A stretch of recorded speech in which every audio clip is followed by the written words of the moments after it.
Así. Bueno, buenas tardes, queridos amigos. El día de hoy vamos a tener una última reunión donde vamos a tratar de resumir todas las actividades que se han hecho en estas 3 sesiones de nutrición. El tema de nutrición es un tema muy amplio. En estas 3 reuniones hemos tratado de resumir todo lo que es nutrición, pero es un poco extenso el tema, pero ustedes tienen ahí en la carpeta virtual las presentaciones. Lo que vamos a hacer hoy día es un pequeño resumen de lo que hemos hablado y tratar de fijar algunas cositas sobre el tema de nutrición, básicamente para que les sirva en el día a día, ¿no? Primero, es una sesión solo de retroalimentación, ¿no? Rápida, sobre algunos puntos especiales. Lo primero que hay que tener en cuenta con lo que es nutrición, hay que diferenciar entre lo que es alimentación y lo que es nutrición. Alimentación es toda la parte que viene desde la producción de los alimentos hasta que el alimento llega a nuestra mesa, a nuestro plato. Ya después todo lo que suceda a partir de lo que consumamos la alimentación, estos alimentos ya es la parte nutricional, ¿ya? Entonces ahí hay que tener en cuenta esas 2 cosas. La alimentación es todo el proceso que se inicia desde producir los alimentos, cocinarlos, consumirlos, hasta, ¿no? Hasta ahí, ¿no? Hasta consumirlos. Está lógicamente influenciada por la sociedad, por los medios publicitarios, ¿no? Varía de acuerdo a la edad, de acuerdo a la actividad física, va a variar, ¿no? Los adultos mayores comen muy diferente a un niño, a un adolescente, y varía también por la economía, ¿no? Entonces, esas cosas hay que tener en cuenta en cuanto a la alimentación. En cambio, la nutrición es ya un proceso interno, ¿no? Desde que ya el alimento llega a nuestra boca, ya empieza a haber todo un cambio en el alimento para que lo que se encuentra dentro del alimento, que son los nutrientes, sean absorbidos por nuestros intestinos y nos sirvan para poder tener energía, para construir o reparar ciertos músculos, tejidos que se han dañado o estamos enfermos de algo. Para eso sirven los nutrientes, ¿no? Es un proceso biológico natural necesario para la vida. ¿Ya? Entonces, a eso hay que tener en cuenta.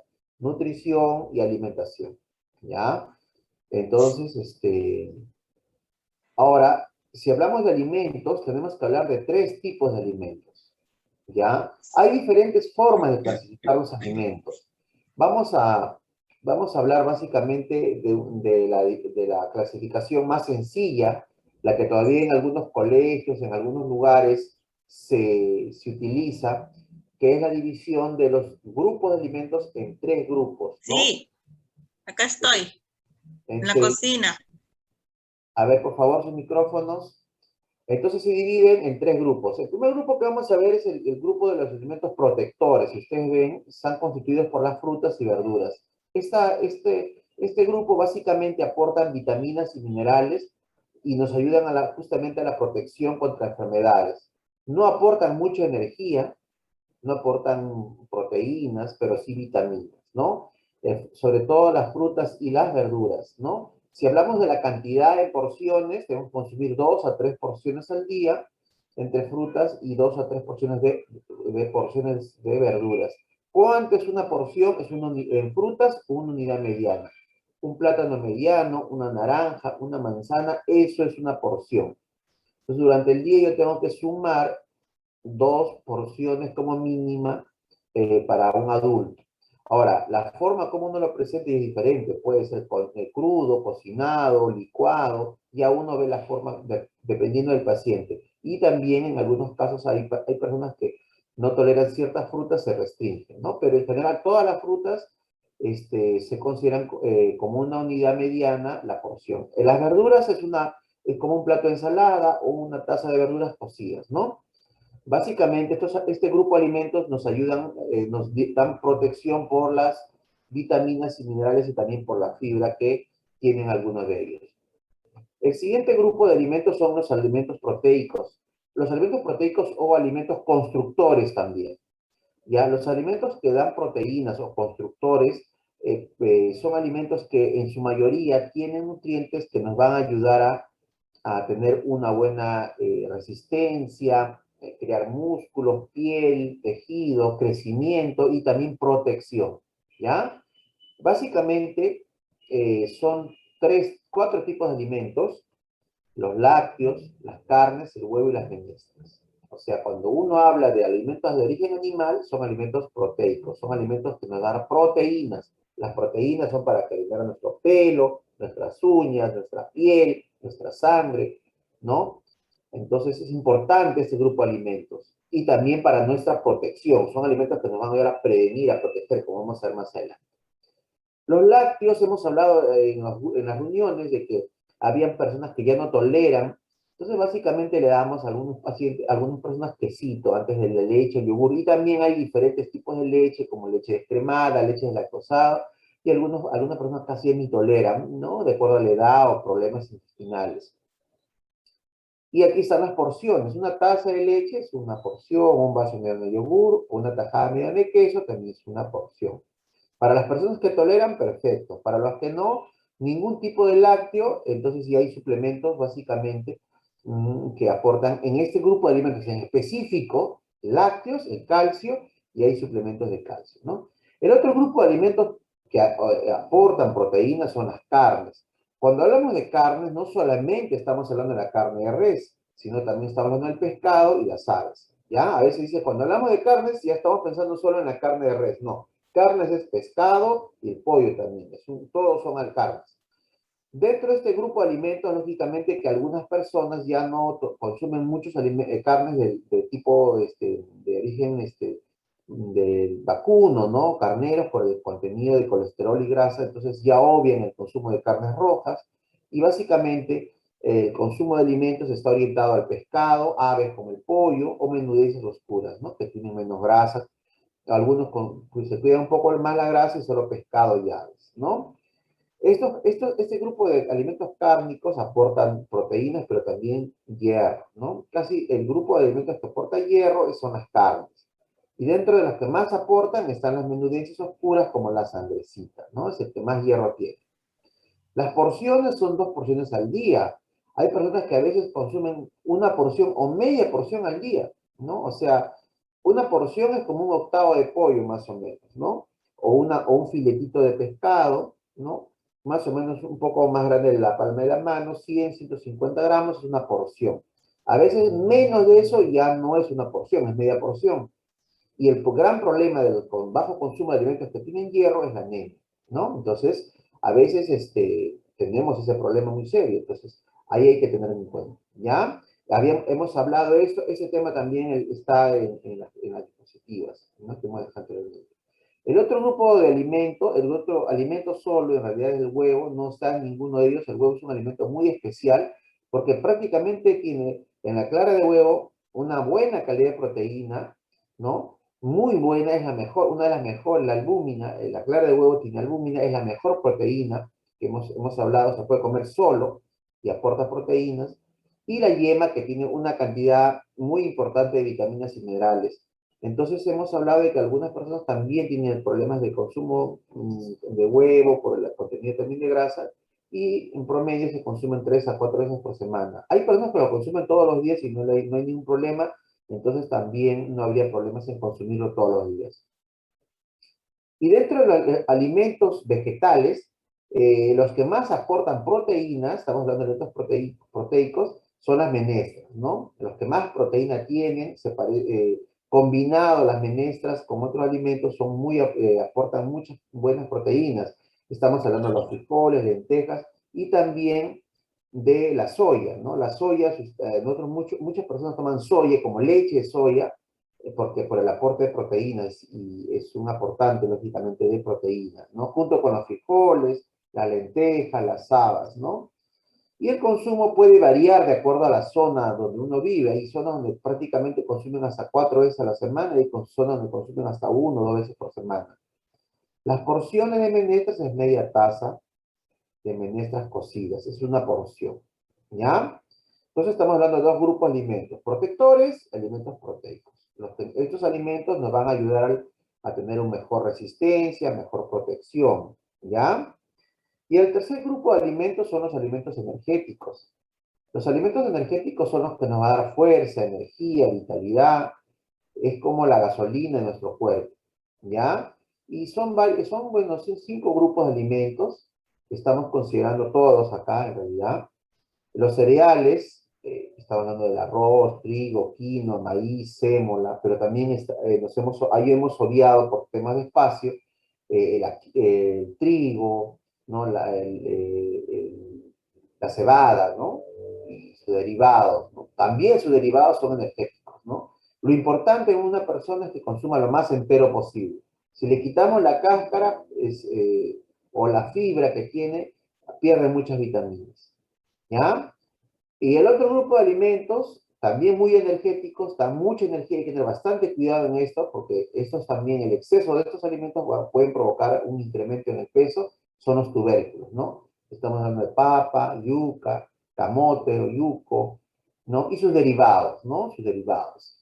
Estos alimentos son muy energéticos, mucha energía, dan fuerza, pero hay que tener cuidado cuando una persona está con sobrepeso para ir reduciendo.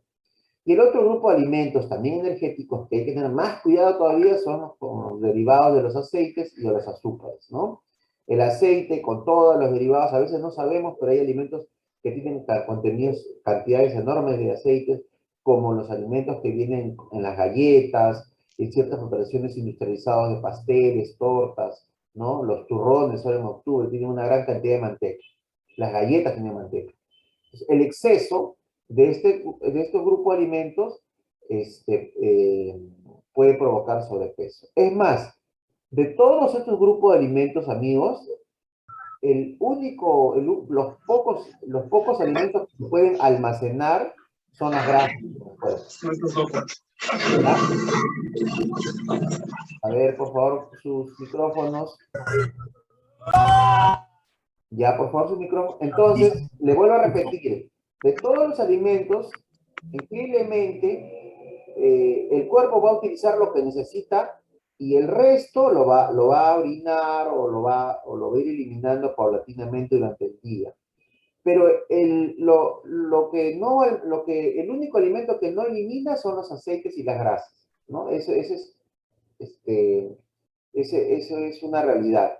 Entonces, de todos, el que más almacena el cuerpo son las grasitas, ¿no? Si almacenaría proteínas sería interesante porque aumentaría nuestra masa muscular, pero no es así, ¿no? Lastimosamente, el ser humano está creado, está diseñado para almacenar grasitas. Por eso es que cuando uno come exceso de grasas, si no es actividad física, empieza a incrementar su peso paulatinamente.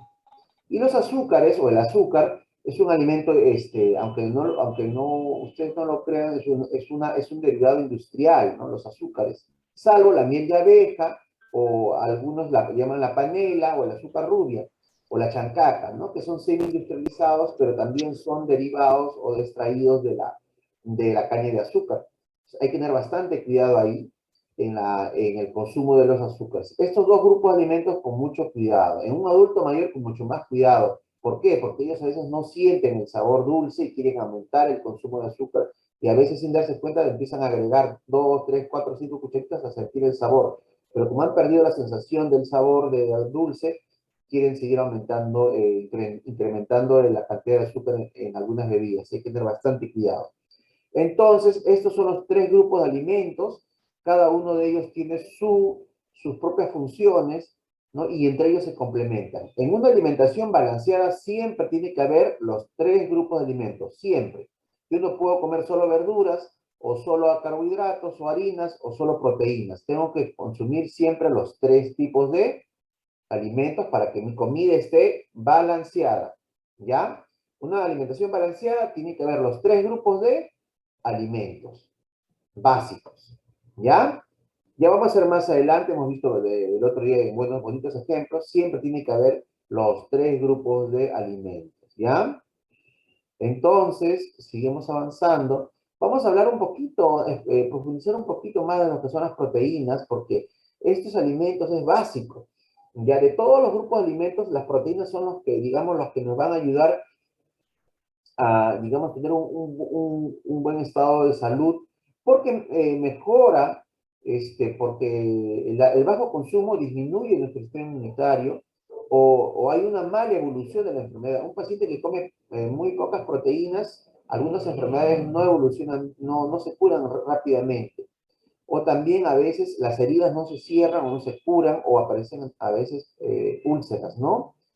Eh, Hay lógicamente pérdida de masa muscular y también en algunos casos provoca inamovilidad, astenia, o sea, una debilidad, ¿no? Y generalizada. Entonces hay que tener cuidado, sobre todo cuando estamos hablando del sistema inmunológico. Entonces las carnes son la base, las carnes en general hemos hablado, los alimentos proteicos, pescado, ¿no? Las menestras, ¿no? Las menudencias y también las carnes rojas en algunos casos, son los alimentos básicos para mejorar nuestro sistema inmunológico. En el Perú tenemos un déficit en este alimento y nuestro sistema inmunológico es muy bajo, débil. Producto de ello, durante la pandemia, la segunda ola del Perú llegó a ocupar los primeros lugares en muertes por un determinado grupo de habitantes, ¿no? Son los que más morían en relación a una cantidad determinada, en relación a 1000 habitantes o a 10.000 habitantes eran los que más fallecían a nivel mundial. Y una de las causas es nuestra debilidad, nuestro sistema inmunológico debilitado, ¿no? Y uno de estos responsables es el bajo consumo de alimentos proteicos, ¿no? Proteicos, ¿no? Pescados, ¿no? El pollo, a pesar de que podemos decir sí, ¿no? Ahora, bueno, no aportan, tiene aportantes proteicos, pero no es completo, ¿no? Faltan muchas vitaminas. Bueno, eh, el otro grupo hemos hablado también de las vitaminas. Importante recordar que las proteínas son fundamentales cuando hablamos de sistema inmunológico. Y como hemos hablado, básicamente las el gran aportante de vitaminas son las verduras, ¿no? Y frutas, ¿no? Y la vitamina B12 es una vitamina que básicamente se encuentra en los alimentos de origen animal. La B12 ayuda básicamente a la formación de la sangre, ¿no? Y también al sistema inmunológico. Entonces, también por ahí la vitamina B12, cuando no se consume adecuadamente, el consumo de alimentos cárnicos, tenemos problemas de anemia y disminución del sistema inmunológico. Otro grupo de nutrientes que hemos considerado son el otro grupo de alimentos, la vitamina A, la vitamina D y la vitamina E, que se encuentran también en las verduras y también en la leche, en el huevo, ¿no? Importantísimo el consumo de estas vitaminas para mejorar nuestro sistema inmunológico. Entonces, cuando hablamos de tener un sistema inmune fuerte, reforzado, ¿no? De calidad, tenemos que hablar del consumo de alimentos variados, ¿no? Donde se integran todos los grupos de alimentos, tanto los alimentos de origen animal, las verduras, las frutas y también los cereales, ¿no? O los tubérculos. No podemos hablar de un sistema inmunológico fuerte cuando solo hablamos de verduras, frutas o carnes o menestras o fideos, a veces en la comida a veces solo es pura harina y no hay verduras y no hay alimentos cárnicos. No podemos hablar de un sistema inmunológico fuerte, ¿ya? Entonces siempre tiene que haber todos los tipos de alimentos en nuestra mesa, dependiendo mucho del lugar donde estemos viviendo y de la estación, siempre vamos a conseguir frutas, verduras, alimentos cárnicos, ¿no? Bueno, también el calcio, dentro de los minerales, el calcio, magnesio y hierro, básicamente estos alimentos se encuentran en los lácteos, el calcio, el magnesio, en la fibra de los panes, en el pescado también, y el hierro, como hemos hablado, en el pescado, en las carnes, en algunas menestras, un poco en el hierro, y ayuda mucho a las verduras de color verde, ¿no? Sobre todo para el tema de la formación de la hemoglobina en la sangre, ¿ya? Entonces, para tener una idea en general y una idea clara, el sistema inmunológico funciona con una alimentación variada y una alimentación balanceada, ¿ya? Eso es el concepto que tenemos que llevarnos de un sistema inmunológico fuerte, ¿ya? Muy bien. Bueno, este es otro grupo de minerales que también son importantes. Básicamente, si ustedes se fijan, en casi todos está el pescado, ¿no? Y está, bueno, este es un pan integral, ¿ya? Y en la cáscara de de los cereales, ¿no? Por eso es que es importante el consumo de fibra de los cereales, ¿no? El trigo, la quinoa, el maíz también es un cereal, ¿no? Se encuentran mucho estas vitaminas, ¿ya? El huevo también y la leche. Entonces es importante este grupo de alimentos, ¿ya? Muy bien. Ahora vamos a hablar rápidamente de otro tema importante que también habíamos quedado. Era el tema de qué es lo que pasaba cuando una persona empezaba ya a incrementar, este, a tener una edad mayor, ¿no? Siempre hay cambios, ¿no? Siempre hay cambios, tenemos que tener en cuenta y estar bien claros en ese sentido. Siempre va a haber cambios y la mayoría de estos cambios son reducción o pérdida o disminución, ¿no? En este caso, como hemos dicho, el único que aumenta es la grasa en los varones y en las mujeres, producto de una baja actividad física, ¿no? En la mayoría de las personas, lógicamente no en todos, ¿no? Y producto de una baja actividad física y también una disminución de la actividad laboral también, ¿no? De la actividad física y también de nuestro metabolismo. Hay reducción de músculos, disminución de nuestra agua corporal, disminución de la energía, reducción de la actividad física y deterioro o disminución de la capacidad del gusto, del olfato, el gusto y la vista. O sea, ya empieza a disminuir la dentición, los dientecitos ya empiezan algunos a carearse, algunos a perderse, estreñimientos recurrentes y también hay un incremento en algunas patologías y esto provoca problemas digestivos, sobre todo por la polimedicación. A ver, hay personas que están tomando una cantidad de medicamentos y eso también repercute en un buen estado nutricional. ¿Ya? Y también ya en estos adultos mayores hay un mayor incremento de personas con enfermedades agudas, o sea, agudas es del momento, ¿no? Una gripe, una enfermedad del momento, o crónicas, que son enfermedades que no se curan, pero se controlan, como la hipertensión, la diabetes, ¿no? O ciertas enfermedades, asma, problemas de artrosis, de artritis, son enfermedades crónicas, ¿no? No se curan. Entonces ya en esta edad hay una presencia permanente de enfermedades que van a hacer que todo esto repercuta en el estado nutricional, ¿no? Y también alteraciones digestivas, ¿no? Como la alteración de la deglución, dificultad para masticar, para deglutir, problemas de peristaltismo, la disminución de la velocidad del funcionamiento de los intestinos, todo eso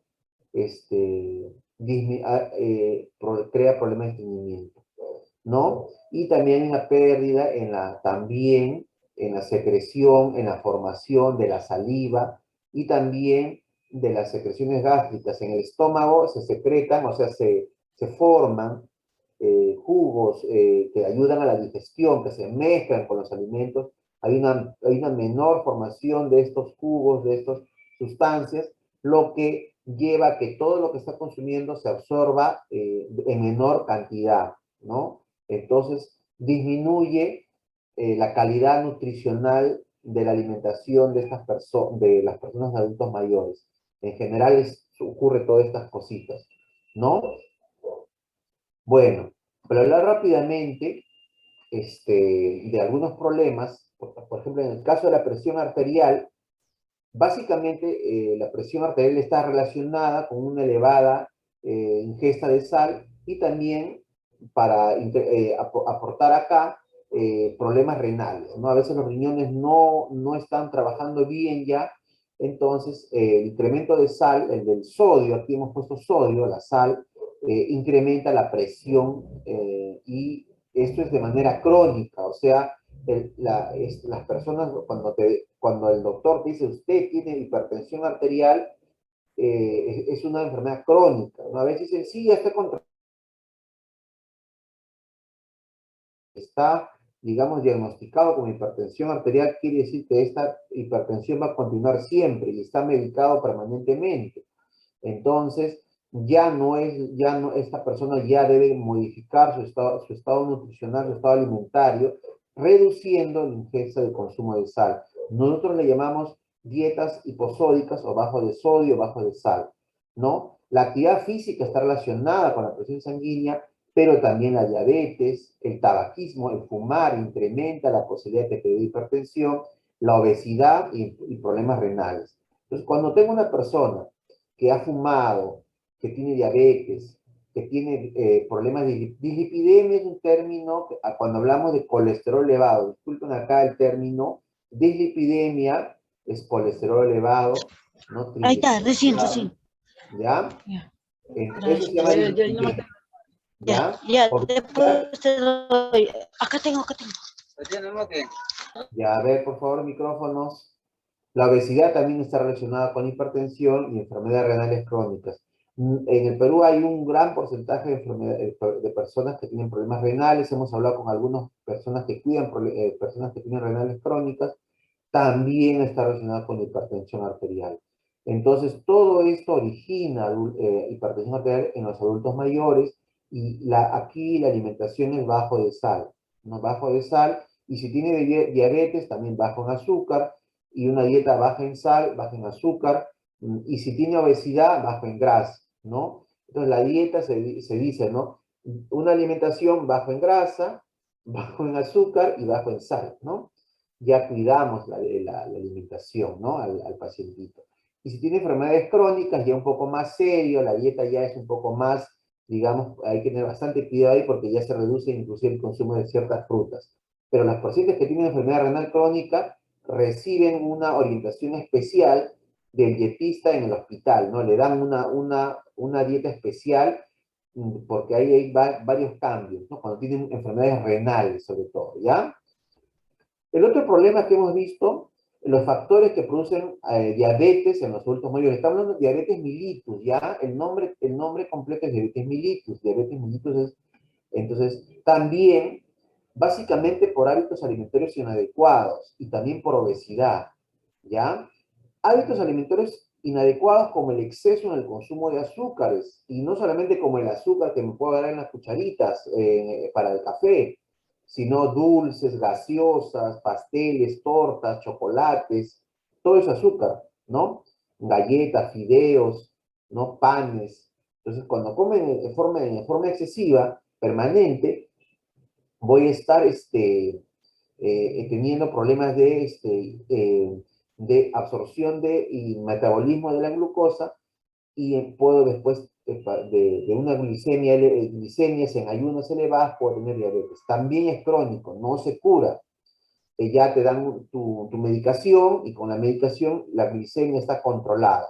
Entonces, en estos casos, las dietas para estos pacientes o la alimentación para estos pacientes son una alimentación bajo en azúcar, ¿no? En general, dulces, pasteles, tortas, helados, chocolates, gaseosas, está totalmente restringido o ya está prohibido, ¿no? Básicamente aquí la alimentación es natural, o sea, no se utiliza nada que venga de tienda en cuanto a las galletas, en cuanto a pasteles, tortas, gaseosas, jugos de caja, ya son completamente restringidos y las bebidas son con una cantidad mínima de azúcar o sin azúcar, ¿no?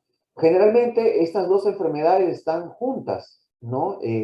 Normalmente pacientes hipertensos también sufren diabetes, generalmente. Entonces, cuando tengo un paciente que tiene obesidad, tiene diabetes, hipertensión, yo tengo que tratarlo como si fuera un paciente hipertenso, diabético, sin que me digan que tiene diabetes o no.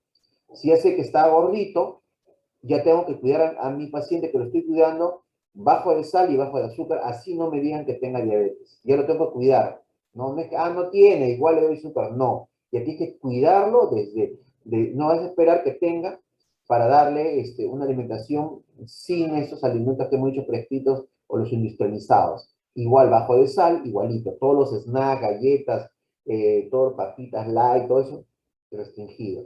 Y no hay que esperar que tenga hipertensión para recién empezar a cuidarlo, ¿ya?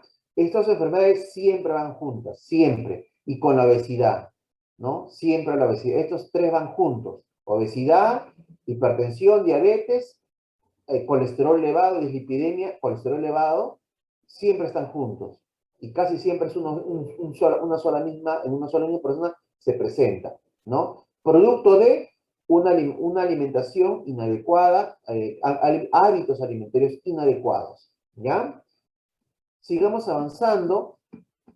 El otro grupo de alimentos, el otro grupo de problemas, diré, es la osteoporosis, ¿no? En una gran cantidad de adultos mayores que tienen osteoporosis. Entonces, ¿y por qué sucede eso? Por una disminución en la ingesta y absorción del calcio. El calcio básicamente que se encuentra en los alimentos lácteos, pero hemos dicho de que la osteoporosis no se origina ni bien es a un adulto mayor, la osteoporosis se origina desde que uno es joven, desde que, si es el caso de una dama, de repente ha tenido hijitos y no se ha alimentado bien, no ha tomado adecuadamente alimentos que le den el calcio que ella está aportando en la lactancia, desde ahí empezó su osteoporosis. Llega el adulto mayor, recién le hacen una evaluación de cómo están sus huesitos y le dicen, señora, usted tiene osteoporosis, ¿no? Entonces, ¿qué puedo hacer?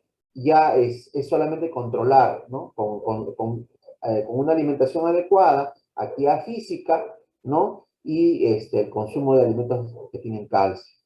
Entonces, hay que tener bastante cuidado. No llega, así como con hipertensión y la diabetes, no llegamos sin estar, digamos, ya expuestos a esta enfermedad. Ya, sobre todo en el caso de las damas, vienen desde muy adolescentes, desde jóvenes, si tienen tenido varios hijos, como también esto también afecta, ¿no? Porque no se está recuperando rápidamente el calcio que en la formación de los huesos del bebé.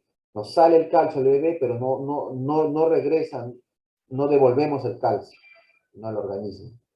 Entonces, ¿y esto qué origina? Disminución de la fortaleza y la calidad de los huesos y hay fracturas, ¿no? Entonces hay que tener mucho cuidado con las personas adultos mayores que tienen osteoporosis. Entonces, aquí básicamente el tema ya hasta es un tema médico, ¿no?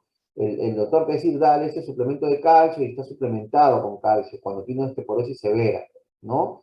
Entonces, importante tener en cuenta esto cuando hagamos una dieta, un plan alimentario para nuestros pacientes, saber si tienen osteoporosis, ¿no? Y preguntar al médico si estamos no suplementados, o al familiar o nosotros mismos que somos familiares de los pacientitos. El otro problema que hemos encontrado, y es uno de los grandes problemas, y hemos hablado hace un momento, es la anemia. La anemia es una enfermedad que está muy presente en nuestros adultos mayores, producto de un bajo consumo de alimentos de origen animal, como hemos dicho. Y estos alimentos de origen animal que aportan hierro, ácido fólico, vitamina B2, ¿no? Muchas personas dicen, no, ya no como carne, solamente como verduras y menestras y un poquito de frutas.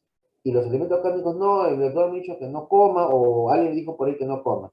Y empieza a haber una disminución del hierro que está almacenado por ahí en nuestro cuerpo, en el vaso, en el hígado, y va disminuyendo nuestro nivel de hemoglobina. Nos sacan una muestra de hemoglobina básica y está menos, en el caso de varones, de 13 o 12 en el caso de las damas, entonces tienen anemia. Entonces ya tienen que empezar a suplementarse con hierro o en la alimentación a través de alimentos que tienen un elevado contenido de hierro, como son las carnes rojas o las leguminosas oscuras. ¿Ya? Esta enfermedad sí se puede manejar. Si es una anemia crónica, es un poco más complicado, pero una anemia aguda, o sea que de repente tuvo un sangrado, sí se puede recuperar rápidamente los niveles de hemoglobina en la sangre. Esa es una de las enfermedades que sí se pueden manejar, se pueden recuperar y que tienen que se pueden manejar bien si es que conocemos realmente cómo darle los alimentos ricos en hierro, ¿no? Importante tener en cuenta eso, ¿ya? Pero hay pacientes que tienen pérdidas crónicas de sangre, por ejemplo, tienen pólipos en el colon, entonces pierden a través de las heces sangre y a veces no nos damos cuenta. Entonces, en una evaluación clínica determina, ¿no? Tiene un pólipo y está sangrando a través de las heces, entonces ahí damos la causa de la anemia. Entonces, esto es un tratamiento ya médico, pero cuando tengamos los pacientes igual tienen que consumir alimentos que tienen hierro. Entonces, rápidamente hemos visto 4 o 5 enfermedades que básicamente acompañan. Hay más, lógicamente, enfermedades, pero estos son los más importantes. Cada enfermedad tiene un manejo nutricional definido, ¿no? Entonces, la idea es de que si yo sé que mi pacientito tiene un problema, por decir, asma, ¿qué alimentos están restringidos? Si tiene problemas de hígado, ¿qué alimentos? ¿No? Pero si no nos extenderíamos y realmente el tema es bastante largo, el tema de nutrición en adulto mayor. Hemos hecho un resumen rápido, ¿no? Lo otro que hemos visto, básicamente, en cuanto ya al tema de alimentación saludable, ya terminando el otro tema, ¿cómo podemos saber el estado nutricional de nuestro adulto mayor? Entonces nosotros propusimos, y es algo nacional, no es que nosotros, sino esta es una medición nacional, es un parámetro nacional de cómo calcular el estado nutricional básico en un adulto mayor básico, ¿no? Es la evaluación de peso sobre la altura, ¿no? Y dimos un ejemplo para tener más o menos cómo calcular la clasificación según el índice de masa corporal, ¿no? Y eso nos dice cómo está nutricionalmente, si está con normal, bajo peso, sobrepeso u obesidad, ¿no? Es importante tener en cuenta eso, es saber pesarlo, saber tallarlo. Vimos el link donde uno puede encontrar también una guía técnica sencilla, pero básicamente es peso y talla del adulto mayor. Y esto es para, ojo, para adultos mayores, no es para adultos, ni menos para adolescentes y para niños. O es otra clasificación, otros parámetros, ¿ya? Esto es para adulto mayor. Entonces, y es para varón y mujer, no interesa la edad. Solo tiene que ser a partir de 60 años para arriba. Ya puede tener 60, 65, 70, no interesa la edad, pero tiene que ser a mayor de 60 años, puede ser varón o mujer, igual clasifica, ¿ya? No es que simplemente sea para mujer o para varón, es para todos. Y ahí nos va a decir cómo está. Y si está normal, bajo peso, sobrepeso, obesidad, ya también ahí los planes alimentarios van a variar. ¿Ya? Muy bien. Entonces también ya hemos hablado también en lo que es alimentación saludable, que básicamente la alimentación saludable debe ser una alimentación variada, que presente carbohidratos, o sea, arroz, papas, fideos, pero también verduras, también alimentos cárnicos, ¿ya? Importantísimo cuando uno habla de alimentación saludable, ¿no? Y es importante, hemos dicho, que sea a través de la familia, o sea, no es que solo el adulto mayor va a consumir una alimentación saludable, no, tiene que ser toda la familia. O sea, si hablamos de alimentación saludable, hablamos de una alimentación saludable familiar. No es que ya solo a él va a comer saludablemente y nosotros seguimos comiendo cosas chatarras y no. Si la familia come alimentación saludable, todos van a comer, no solo el adulto mayor. ¿Ya? Y hay que tener en cuenta el exceso o déficit de ciertos alimentos, como está en las tablas que hemos dado, las cantidades aproximadas en porciones para los adultos mayores. Y va a depender mucho también del peso del adulto, ¿ya? Y también hemos dicho que la alimentación saludable están restringidos o deben ser restringidos de manera muy seria estos alimentos industrializados que son creados ¿no? por las industrias y que aportan elevadas cantidades de calorías, azúcares, grasas que pueden provocar después problemas cardíacos. Entonces, estos alimentos deben ser consumidos en muy poca cantidad o totalmente restringidos, ¿no? Para los que no tienen ningún problema y que llegan adulto mayor, bueno, pueden por ahí una vez al mes un vasito de gaseosa, pero después no. Pero ya los que tienen problemas de colesterol, triglicéridos o diabetes, hipertensión, osteoporosis, ya se restringe completamente. ¿Ya? Entonces, para un adulto mayor, restringido al máximo estos alimentos. ¿Ya? No es que no se puedan vender si están en todas las tiendas, porque el Estado en realidad vive también de los impuestos, pero nosotros como personas que queremos cuidar a nuestros adultos mayores, sabemos en qué momento restringir y ya, no pasa nada, ahí queda ese tema. Nosotros simplemente restringimos el consumo de estos alimentos, ¿ya? Muy bien. También hemos hablado de cómo debemos dividir nuestros platos, ¿no? Básicamente, lo que hablamos es que En un adulto mayor, por la actividad física que tiene, siempre va a tender a que las cantidades de verduras tienen que ir aumentando. ¿Por qué? Porque las verduras no aportan energía, no hacen subir de peso. Entonces yo tengo que siempre pensar que si el adulto mayor no hace actividad física, ya solamente está caminando un poquito, va de aquí para allá, entonces no lo voy a hacer, no lo voy a hacer, poder hacer una actividad física mayor, tengo que tener cuidado ahí. Entonces, ¿qué voy a hacer? Voy a tratar de incrementar lentamente, ojo, lentamente la cantidad de verduras que consume para no aportarle mucha energía en su alimentación.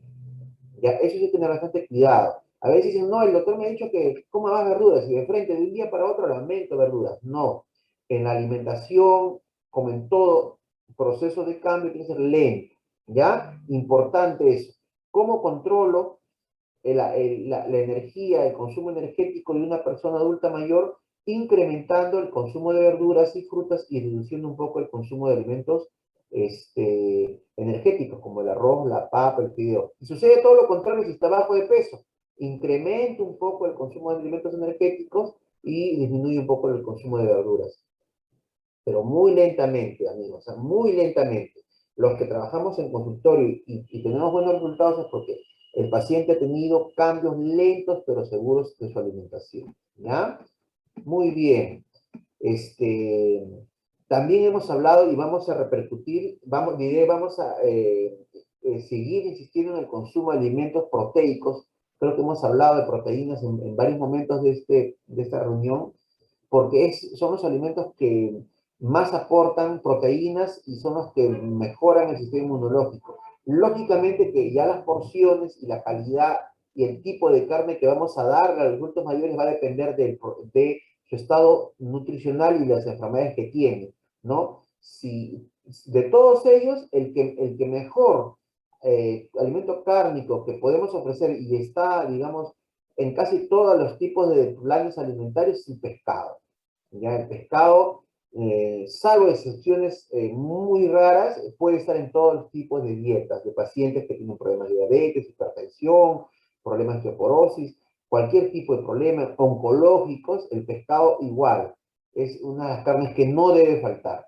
Eso sí, como nutricionista, siempre estamos pensando en que las carnes que mejor calidad tienen es el pescado, ¿no? Por el aporte de hierro, no tiene grasa y salvo excepciones, se restringe el pescado, ¿ya? Muy bien. Y ese es básicamente el modelo alimentario nacional, ¿no? Esto es nacional, esto es de la guía alimentaria que les dije que si lo desean pueden descargarlo. Nosotros como país tenemos que procurar que en algún momento nuestra alimentación se convierta en la mitad del plato verduras, una cuarta parte carnes y en una cuarta parte los cereales. En este momento en el Perú, la cantidad de verduras es la octava parte, ¿no? A veces ponemos el tomate como un adorno encima del arroz y de la papa, ¿no? Y una lechuga debajo del plato como si eso fuera algo que tuviera que aportar, ¿no? Entonces, es poco el consumo de verduras y como hay una tendencia social a reducir la actividad física porque hay carro, ya no hay que caminar, consumo energético elevado, junto con alimentos que no aportan o que aportan mucha grasa, está haciendo que nuestros niveles de obesidad se estén aumentando, ¿no? Y en adultos mayores con mucha mayor rapidez. Entonces, el trabajo de nosotros como colaboradores de alimentación, como cuidadores de pacientes adultos, siempre tiene que, como les dije, ir a la tendencia de incrementar el consumo de verduras y frutas, ¿ya? Lentamente, tampoco no es de un día para otro ya, la mitad del plato de verduras, sino lentamente para que no causen problemas digestivos a nuestros adultos mayores. Muy bien, hemos avanzado rápidamente para terminar la actividad física. Por favor, si ya es un adulto mayor que está empezando 60, 55, ya desde joven la actividad física. No vamos a esperar, ¿no? Que no haga actividad física para decir, la actividad física y en grupo, mucho mejor. Con mucha mayor razón. En casa, en familia, podemos poner un poco de música y ponernos un poquito a bailar, los que pueden, ¿no? Los que no, aunque sea aplaudir o con una pelota grande ahí hacer algo, pero siempre pensar en la actividad física. También hay que pensar en si tiene algún problema lógicamente físico, de algún problema ya de desplazamiento o algún problema de hemiplegia, ya lógicamente, ¿no? No se va a poder, pero si es una persona que puede caminar, que puede moverse y hay posibilidades digamos, ahora, bueno, por temas de pandemia no nos podemos reunir, pero en familia sí podemos hacer algún tipo de actividad física. Y amigos, entonces, todo es importante. Y finalmente, el consumo de familia, ¿ya? Nada de dejarlo solo, el que coma solito allá, y que acá comemos nosotros nuestra comida no saludable, y el que come en otro sitio comida saludable. No, todos comemos comida saludable en casa, todos participan, y él tiene que, la persona adulta mayor tiene que sentirse apoyado, comprendido, y también saber de que si tiene algunas decisiones lo están haciendo por su salud, ¿ya? No es que esté castigado, ¿ya? No es que esté castigadito, no es que él te come porque está mal, no. En casa nos sentamos y le explicamos, ¿sabes qué? Tú vas a comer esto, papá, tío, abuelito, porque mira, faltó esto, ya tienes problemas de acá, entonces te vas solamente a comer un poquito más de esto, y todos participamos porque todos nos tenemos que cuidar, los que somos adultos ya y que estamos de base 40, 50, también debemos cuidarnos los jóvenes de base 30, o mujeres gestantes, todos nos cuidamos. Y él va a ver que todos están cuidando y no va a sentirse mal, ¿ya? Y apagamos el celular, apagamos el televisor a la hora de la comida. A ver, eso es algo que tenemos que empezar a practicar. Muy bien, amigos, hemos hecho un resumen general de todo el tema nutricional. Yo sé que han quedado preguntas, seguramente están preguntando, pero nos han dado una hora de tiempo y yo creo que hasta aquí ha sido el resumen de resúmenes del tema. Esperemos que puedan leer las diapositivas que hemos dejado, ¿no? Y que les sirva en algo, pero la última recomendación es que lean, si tienen oportunidad de entrar, documentos nacionales oficiales, nada de estar leyendo el extranjero, o que por ahí alguien me dijo, o porque una señora me dio un volante, un folleto, o que tome esto, tome el otro, no. Lo más importante es, nosotros estamos hablando desde el Estado como institución pública, entonces nos debemos a cuestiones, digamos, oficiales. Entonces, siempre buscar documentos oficiales para poder responder, para tener una idea clara de lo que está sucediendo y cómo debemos cuidar a nuestros adultos mayores en temas alimentarios. Muchas gracias, amigos. Yo creo que ha sido una hora muy rápida, pero bueno, hemos tratado de dar un resumen general de todo de todo el tema, ¿no? Nutricional. Muchas gracias. Gracias, licenciado Luis Rojas, por la retroalimentación brindada del módulo de nutrición. Muchas gracias. A continuación, le daremos pase a la licenciada Marisabel para dar la retroalimentación del módulo de legal.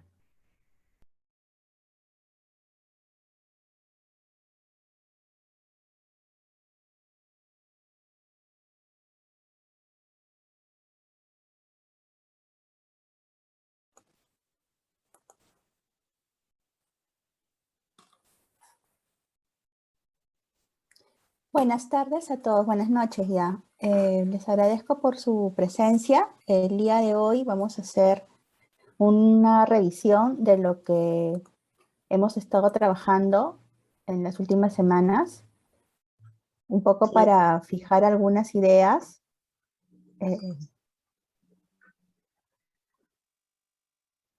respecto al módulo legal.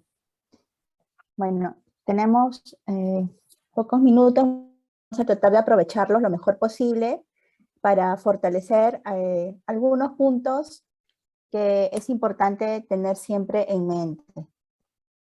De acuerdo a lo que trabajamos en las últimas semanas, hemos estado conversando respecto al rol del Estado y el marco normativo internacional de los derechos de las personas adultas mayores. También hemos revisado la política nacional multisectorial para personas adultas mayores al 2030.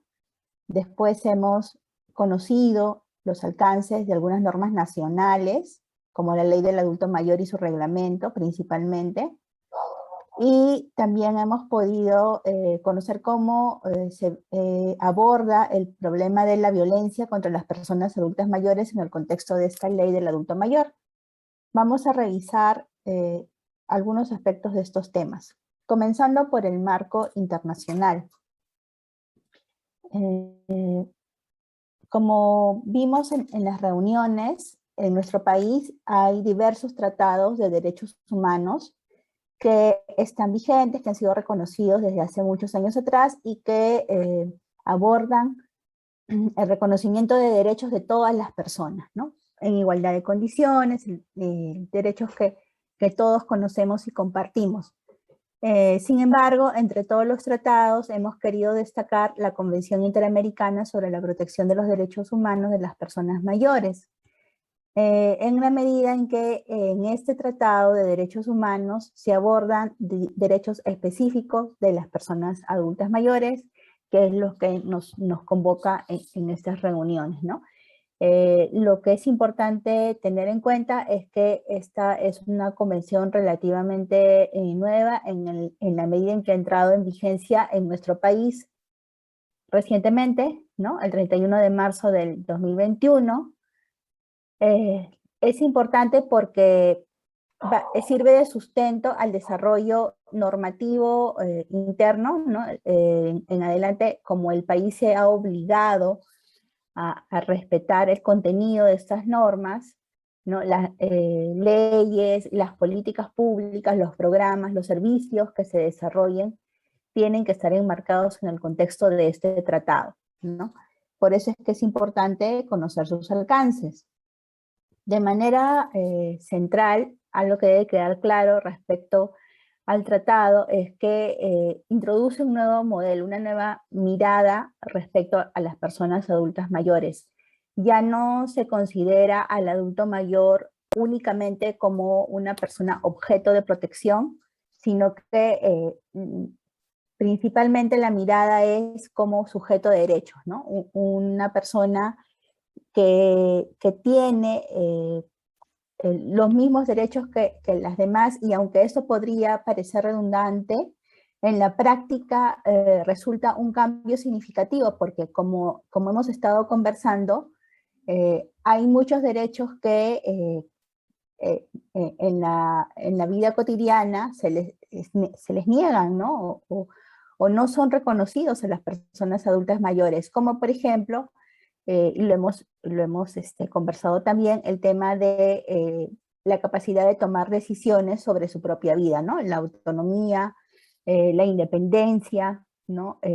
Son derechos que históricamente se han ido desconociendo a las personas adultas mayores, y lo que busca este tratado es resaltar eso, ¿no?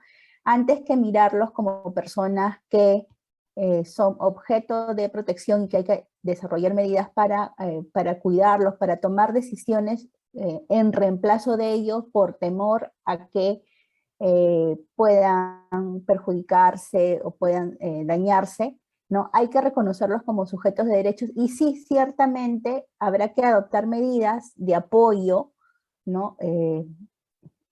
Para evitar que puedan ser afectados por acciones de terceros, pero esas medidas de apoyo de ninguna manera restringen su condición de sujeto de derechos. Entonces, esta convención, este tratado, trae ese reconocimiento de la persona adulta mayor como sujeto de derechos, y esta mirada es recogida tanto en la ley de la persona adulta mayor como en su reglamento. El reglamento en particular, que ha sido también recientemente aprobado en este año, una modificación, desarrolla con claridad este concepto, ¿no? De la persona mayor como sujeto de pleno derecho. En este tratado se recogen muchos derechos de las personas adultas mayores. Hemos conversado sobre ellos, vamos a recordarlos, ¿no? En particular el tema de la igualdad y no discriminación, el derecho a la vida y dignidad en la vejez, la independencia y autonomía, que es uno de los que más se resalta, como estábamos conversando, la capacidad jurídica, ¿no?, de las personas adultas mayores, tomar decisiones por sí mismo es parte de la autonomía. El derecho de participación e integración comunitaria, el derecho a la seguridad y vida sin ningún tipo de violencia, ¿no? Este es un derecho muy importante que luego tiene su desarrollo en la ley y en el reglamento de la persona adulta mayor en nuestro país. Y como vemos, viene el reconocimiento también en este tratado, ¿no? Y bueno, otros derechos también importantes como la libertad personal, la libertad de expresión, nacionalidad, libre circulación, salud, trabajo, educación, recreación. Un derecho muy importante es el de la accesibilidad, ¿no? Nosotros sabemos que con la edad, las enfermedades y algunas condiciones que también pueden llegar a generar discapacidad, hay muchas restricciones para la movilidad personal, para la comunicación, para la comprensión, y en ese sentido el derecho de accesibilidad es muy importante para las personas adultas mayores, ¿no? En la medida en que tiene que buscarse que el diseño de nuestra sociedad sea un diseño universal, que permita que todas las personas podamos acceder por igual al entorno urbano, al transporte, a los servicios en general, ¿no? El acceso a la justicia y, bueno, otros derechos que son compartidos con otros tratados de derechos humanos, pero este en particular lo desarrolla en el ámbito de las personas adultas mayores. Otro tema que hemos estado trabajando es el de la política nacional multisectorial para las personas adultas mayores al 2030, ¿no? Como les decía, hemos visto cómo este tratado tiene que interpretarse, ¿no? Tiene que servir de sustento para el desarrollo de normas internas y de políticas públicas. ¿Qué cosa es la política nacional multisectorial? Es un plan, ¿no? Un plan de trabajo que se ha adoptado en nuestro país para ser desarrollado por distintos sectores y niveles de gobierno, ¿no? De manera conjunta y coordinada, ¿no? Con el fin de poder abordar el tema, la problemática de las personas adultas mayores.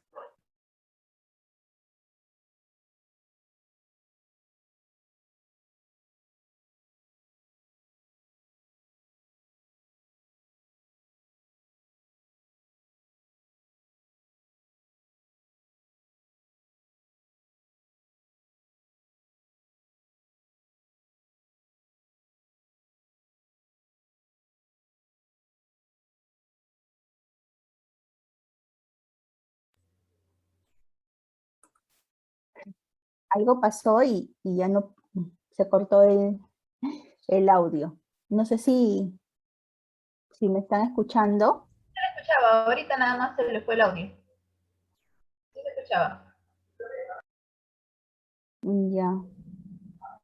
Bueno, estábamos hablando de la política multisectorial al 2030 y les estábamos diciendo cómo es que desde el Estado se ha diseñado un plan de trabajo para ser abordado por los distintos sectores y niveles de gobierno, ¿no? Se ha identificado, es un plan de trabajo que se ha diseñado pensando en que hay un problema de necesidad pública, ¿no? Un problema que es tan serio y tan grave en nuestro país que es necesario diseñar un plan de trabajo para poder solucionarlo, ¿no? Entre los diversos problemas que pueden haber a nivel nacional, la problemática del adulto mayor ha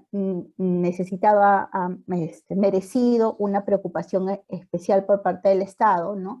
¿Y por qué? Porque se ha considerado que hay una discriminación estructural por motivos de edad contra las personas adultas mayores, ¿no? Esto significa que hay una situación donde hay una desigualdad evidente en distintos ámbitos, ¿no?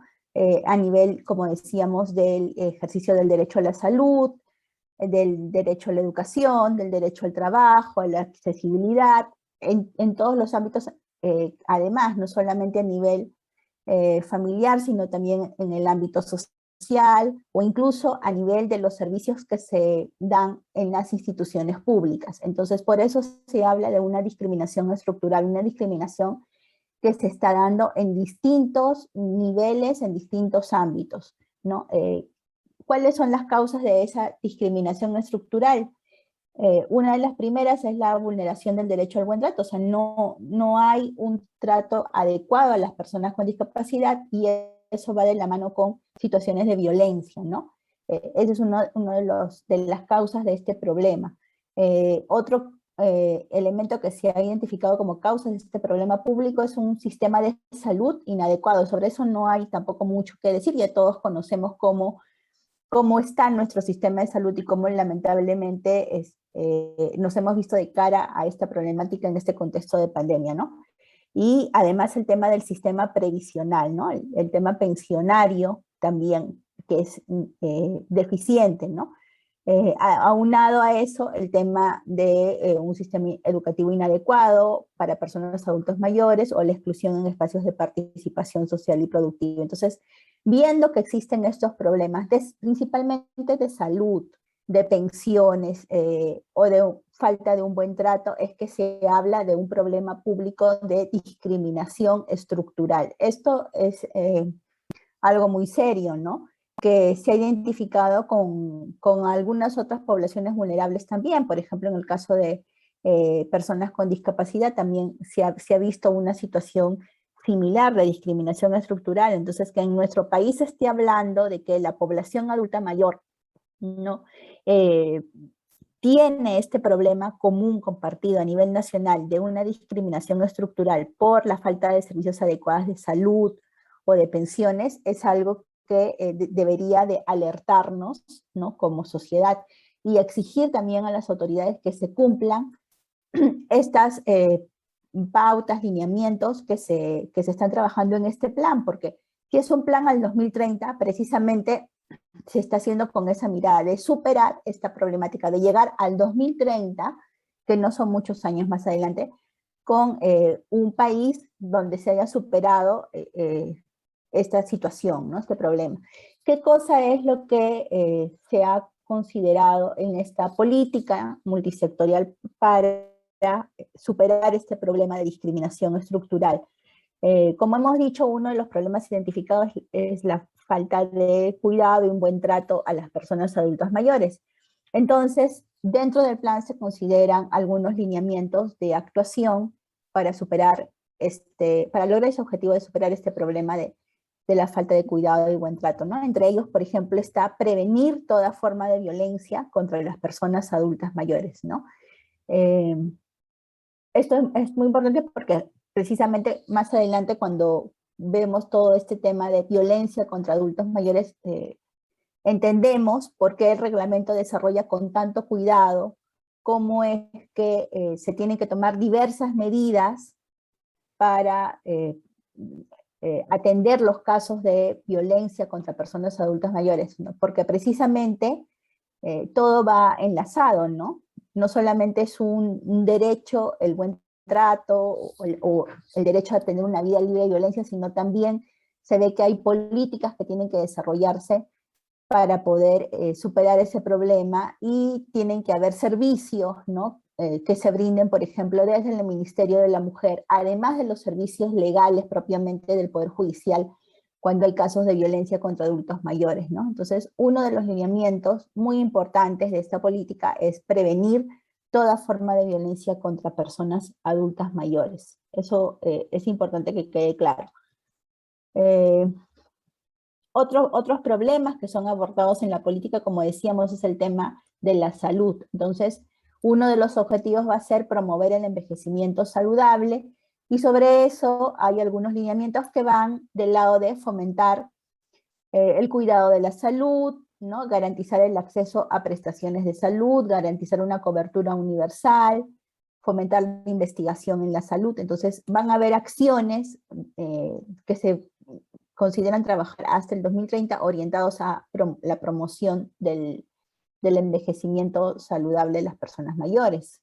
El objetivo de garantizar también el acceso a la educación va de la mano con lineamientos orientados a ampliar la cobertura de educación básica para personas mayores, fomentar, por ejemplo, la gestión del conocimiento sobre el proceso de envejecimiento y vejez, ¿no? También hay otro objetivo relacionado con la participación social de las personas adultas mayores.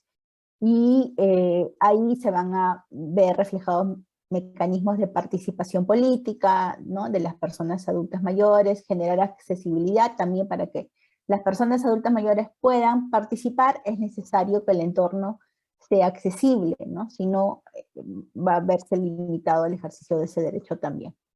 Entonces, como vemos, en esta política multisectorial, lo que es importante recordar de manera central es cómo se ha identificado, ¿no?, como problema público central esta situación de discriminación estructural por motivos de edad, ¿no?, que las causas de ese problema público van por el lado de la ausencia de un buen trato y cuidado debido a las personas adultas mayores, un inadecuado sistema de salud, de pensiones, ¿no?, educativo y de participación social, y que con relación a ello se han tomado, se han programado, se han planificado algunos lineamientos y servicios. Uno de ellos que resalta es el que se refiere a la prevención de toda forma de violencia contra personas adultas mayores, pero hay muchos otros vinculados a justamente estos temas que veíamos de salud, educación, también la participación social, ¿no?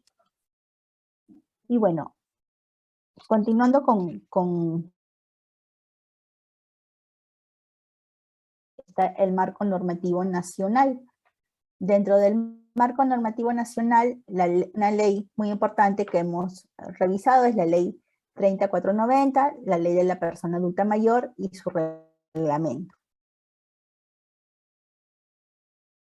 ¿no? Esta es una de las leyes centrales en esta temática que identifica a la persona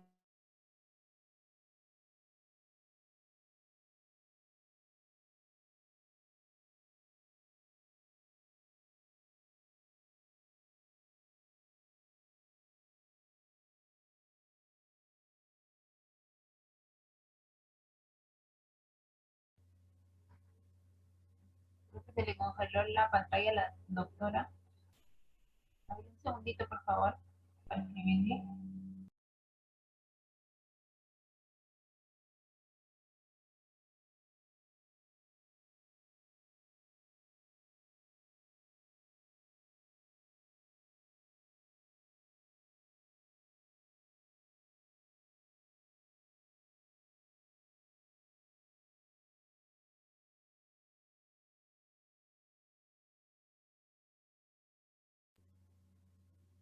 Ahí está retornando la doctora. Parece que es un problema de internet. Hay un problema de internet, efectivamente, disculpen, que la conexión se corta. Pero bueno, les decía que es importante recordar que en esta ley de la persona adulta mayor, se considera persona adulta mayor aquella que tiene más de 60 años, porque en otras normas a veces se ha identificado a la persona adulta mayor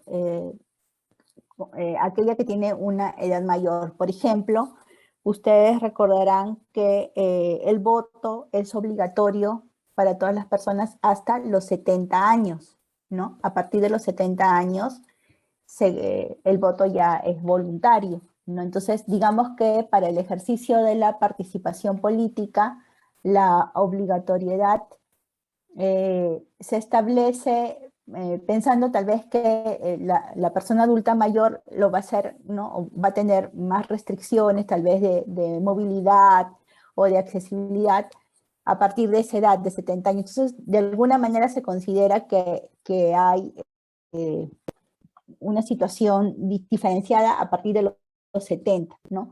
Sin embargo, esta ley nos habla que se considera adulto mayor a partir de los 60 años. Entonces, más allá de que haya algunas otras normas que establezcan distintas edades para algunas situaciones, ¿no? Como por ejemplo el ejercicio del derecho al voto, lo que debe quedar claro es que según esta norma, la persona adulta mayor va a ser aquella mayor de 60.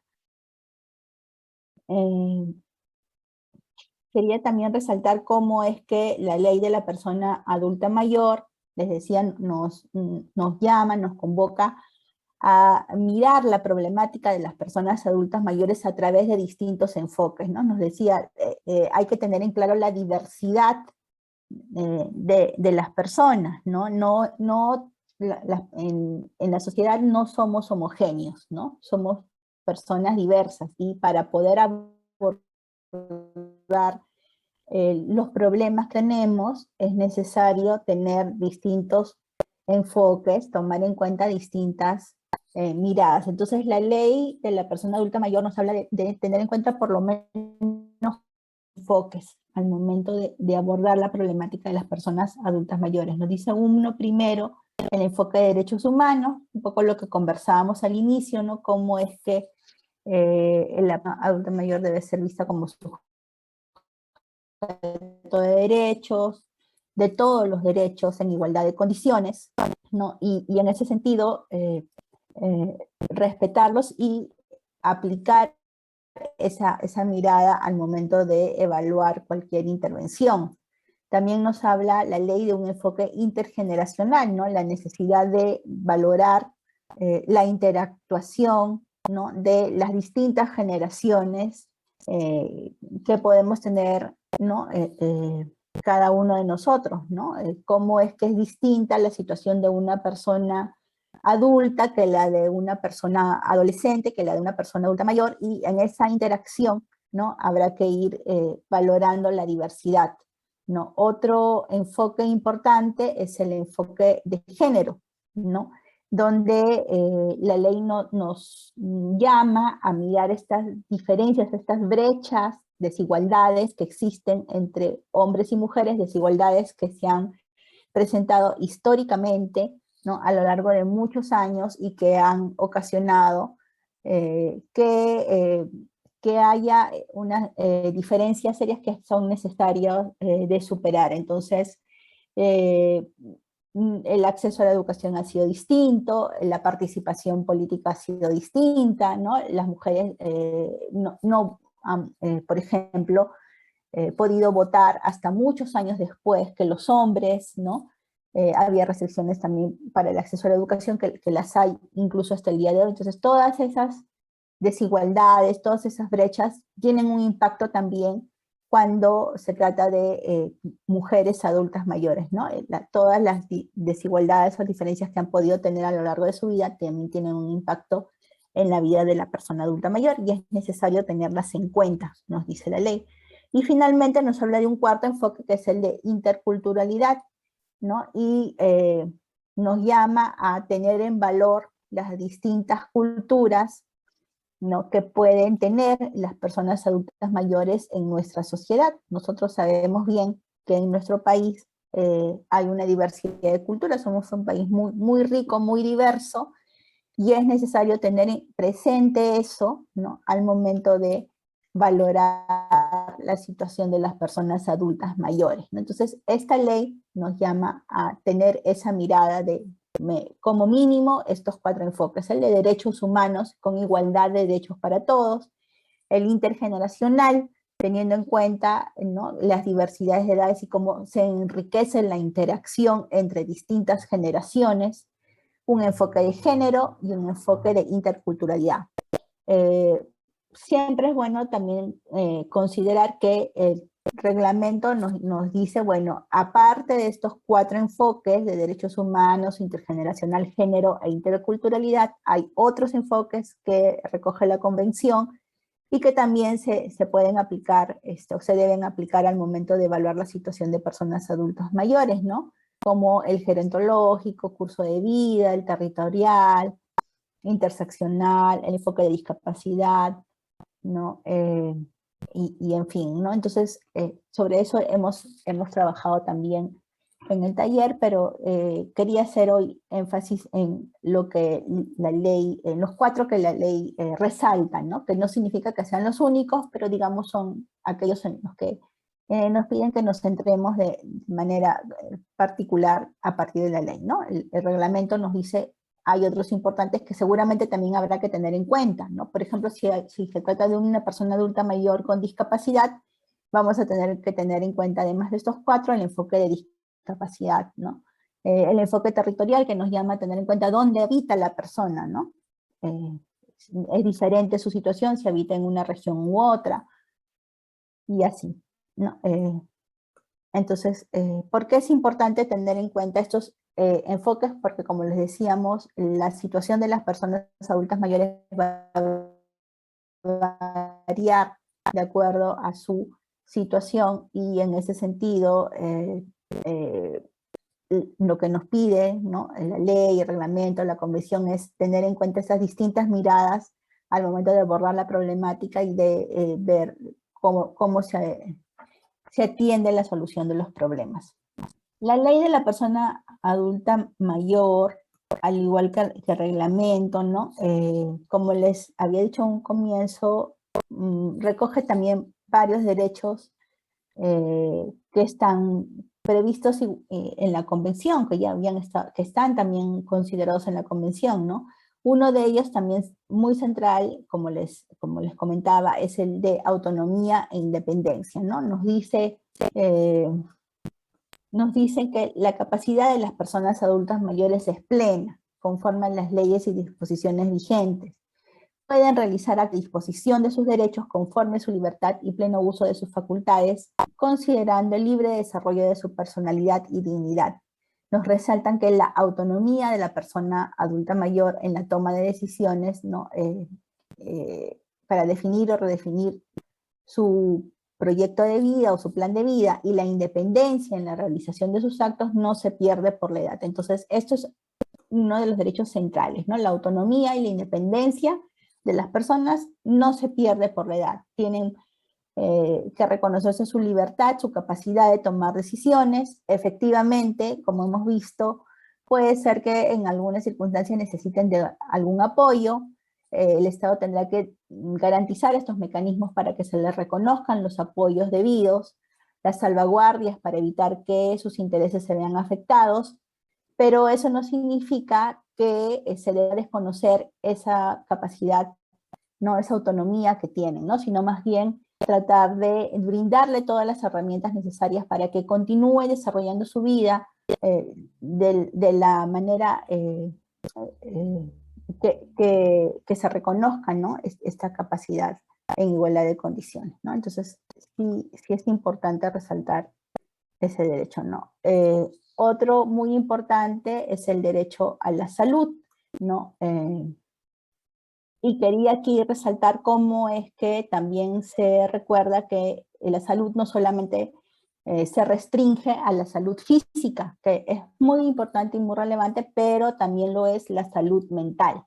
Entonces, desde la ley y el reglamento en particular, se habla de la necesidad de abordar la salud mental, la recuperación, rehabilitación, ¿no?, cuidados no solamente enfocados en la salud física, sino también hay obligaciones del Estado con relación a la salud mental, ¿no? Y eso el reglamento lo menciona expresamente, ¿no? Está también el tema educativo, ¿no? Nos hablan de la importancia de que se promueva el acceso y la permanencia en los programas educativos, y habla de el derecho a una calidad en la educación, ¿no? No se trata solamente de que la persona acceda al servicio, sino que además la educación sea una educación de calidad con contenidos que permitan, ¿no?, incorporar aprendizaje, ¿no? Y finalmente otro derecho muy importante es el de accesibilidad, ¿no? Y habíamos hablado de cómo la accesibilidad no debe de verse solamente como accesibilidad física, se nos viene a la mente, ¿no? Como el entorno urbano a veces no permite el desplazamiento, la movilidad de las personas, y vemos las calles que no están en condiciones adecuadas, por ejemplo, para el traslado de sillas de ruedas, o hay muchos obstáculos, etcétera. Pero desde el reglamento, la ley y su reglamento en particular no se reconoce solamente la accesibilidad física, sino también se hace énfasis en la accesibilidad en el transporte público, ¿no? Muy importante para la movilidad también, ¿no?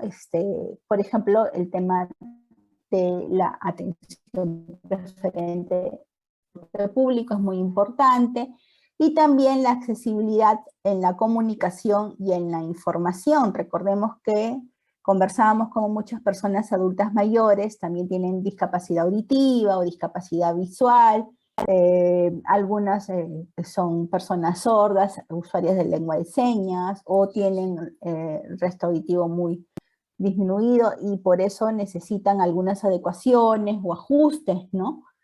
Para poder acceder a la comunicación. Entonces, hay necesidad de garantizar la accesibilidad de la información con plataformas que sean accesibles para personas ciegas, con la información que esté dada en un lenguaje claro y sencillo, para que las personas adultas mayores que no tengan amplios conocimientos de todos los temas, pero puedan comprender de qué tratan los servicios que ofrecen las entidades públicas rápidamente, ¿no?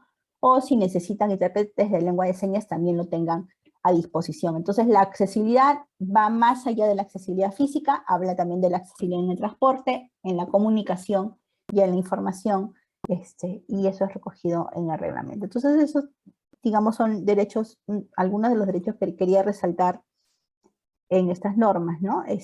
Que habíamos estado revisando. Otra ley que comentábamos en las reuniones es la ley que regula la hipoteca inversa y el reglamento. Nos detuvimos también unos minutos en esta para conocer cómo es que esta norma permitía que aquellas personas quieran, ¿no? Acceder a un crédito con una garantía hipotecaria siendo adultos mayores, podían buscar, ¿no? Este mecanismo de la hipoteca inversa, ¿no? Que tiene esta característica de que el pago será exigible recién cuando el titular de la propiedad o los titulares fallecen, ¿no? Entonces, de lo que se trata es que una entidad autorizada puede otorgar un crédito a favor de las personas que son propietarias, ¿no? De un inmueble, ¿no? Hipotecan el inmueble, pero no es que hay una obligación de pagar inmediatamente el crédito que se obtiene, ¿no? Se le otorga un crédito a la persona y la persona propietaria no va a desembolsar, como es usual que se solicite al poco tiempo, el pago del crédito, sino que esta garantía hipotecaria recién se va a ejecutar o a ser exigible cuando el propietario o los propietarios fallezcan, ¿no? El monto va a ser determinado en función al valor de la propiedad y de esperanza de vida del titular y la tasa de interés aplicable, ¿no? Veíamos también cómo es que la entidad, una vez que la persona fallece, la entidad que ha otorgado el crédito, la que ha dado el dinero, puede o debe informar, ¿no? a los posibles herederos de esta situación para darles la opción de pagar el crédito y no ejecutar la hipoteca, ¿no? Pero si no lo pagan, bueno, entonces se ejecuta el bien y el saldo es de disponibilidad de los herederos, ¿no? Pero esta es una alternativa que se ha dado por ley para aquellas personas que no tenían ingresos queriendo acceder a un crédito para poder tener algún ingreso adicional, puedan hacerlo a través de esta hipoteca que no exige un desembolso, un pago de inmediato, sino hasta el fallecimiento, ¿no? Y finalmente uno de los temas centrales que hemos abordado es el de la violencia contra las personas adultas mayores. Sobre este tema, lo que veíamos es cómo la ley de la persona adulta mayor recoge diversos artículos que nos hablan de cómo desde el Estado, ¿no? se tiene que brindar protección a las personas adultas mayores orientada a poder dar garantía de derechos, ¿no? A las personas adultas mayores que estén en particular situación de vulnerabilidad. ¿Qué cosa entiende la ley como situaciones de riesgo? Y esto lo conversamos bastante, ¿no? Se han identificado 3 situaciones centrales como situaciones de riesgo en la ley de la persona adulta mayor. La primera es la situación de pobreza o pobreza extrema, y veíamos cómo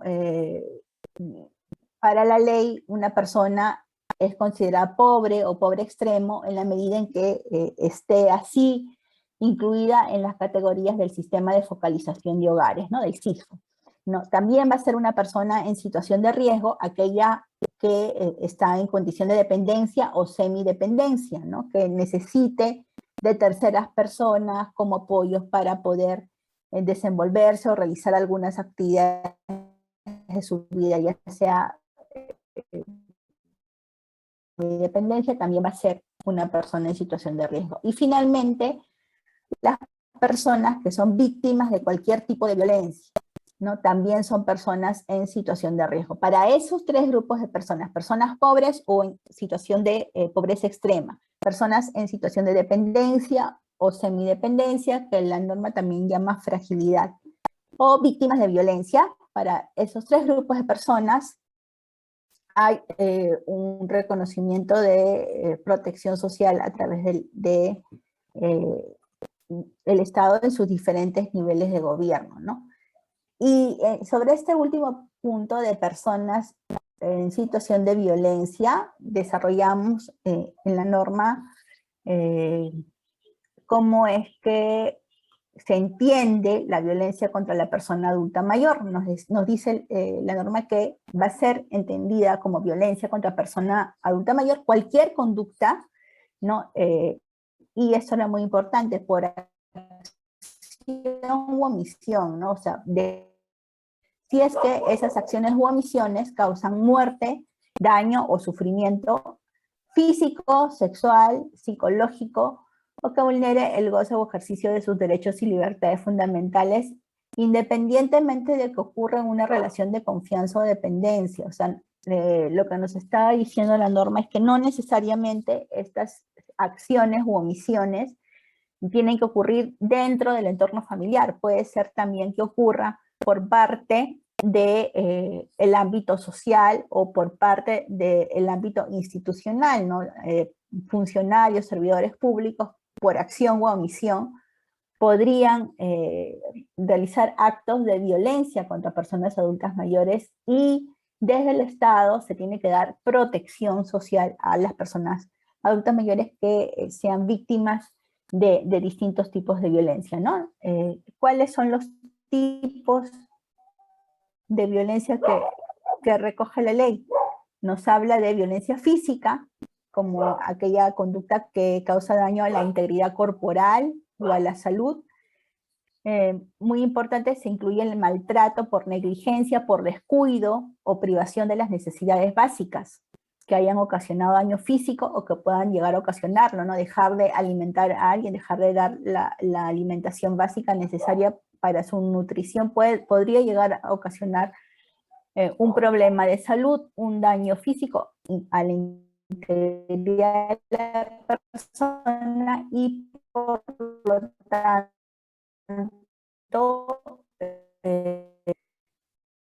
se hablaba también en la norma de violencia que está orientada a controlar o a aislar a una persona contra su voluntad, a humillarla, a avergonzarla, insultarla, estigmatizarla o estereotiparla.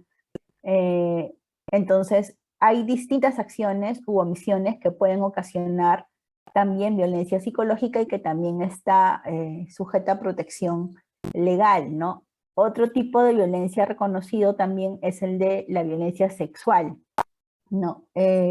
Incluyen, nos dice la norma, actos que no involucran penetración o contacto físico alguno. No solamente estamos hablando de casos de violación, entonces, sexual, sino también el acoso sexual, el hostigamiento sexual es considerado violencia sexual, ¿no? Se consideran como tales, dice, la exposición a material pornográfico que vulneren el derecho de las personas a decidir voluntariamente acerca de su vida sexual a través de amenazas, coerción, uso de la fuerza o intimidación. Otro tipo de violencia es la económica o patrimonial, ¿no? Aquella que está orientada, por ejemplo, a perturbar la propiedad, la posesión o la tenencia, ¿no?